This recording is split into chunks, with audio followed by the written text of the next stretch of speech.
রাধে রাধে বন্ধুরা, সুপ্রভাত। সবাই কেমন আছো? আমি ভালো আছি। আমি আশা করছি তোমরা সবাই ভালো আছো। আজকে শুভ, সবাইকে জন্মাষ্টমী শুভেচ্ছা রইলো।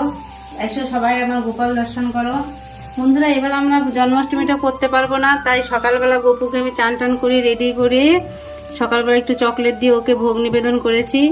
আর দুপুরবেলা আবার আসবো, ওকে সব একটু করে দেবো, প্রসাদ টোসাদ দেখবে তোমরা, গোপুকে কেমন লাগছে বলবে।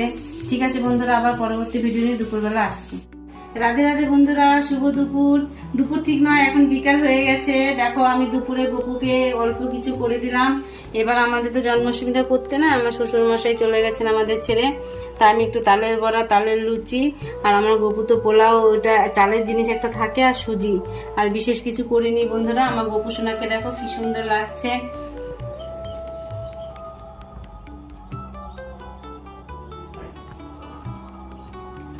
দুপুরবেলা এইটুকুই করে দিলাম, করতে একটু দেরি হয়ে গেল। আবার রাত্রেবেলা বন্ধুরা তোমাদের কাছে আসবো, গোপুসোনার নাইটে কেমন কি দিই। বেশ, ঠিক আছে। শুভ সন্ধ্যা বন্ধুরা, রাধে রাধে। এই দেখো, সর্বশেষ পর্যায়ে চলে এসেছি। গপু সব ড্রেস চেঞ্জ করা হয়ে গেছে। আমার সোনা এখন একদম হালকা পাতলা একটা জামা পরে নিয়েছে। এখন আমার গপু শয়নে যাবে, কারণ সারাদিন এত পরিশ্রম, এত সাজগোজ, চুল টুল পরে সব একদম হাঁপিয়ে উঠেছিল। আর সন্ধ্যাবেলা একদম শশা খেয়ে আমার বেটু একদম সব হজম হয়ে গেল। এখন শুভরাত্রি সবাই। বন্ধুরা ভালো থাকবে। আজকে কার কেমন ভাবে দিন কাটলো, আশা করছি ভালোভাবেই দিন কেটেছে। আমি গপুর কাছে বলছি সবাই যেন ভালো থাকে, সবার ভালো হোক। রাধে রাধে।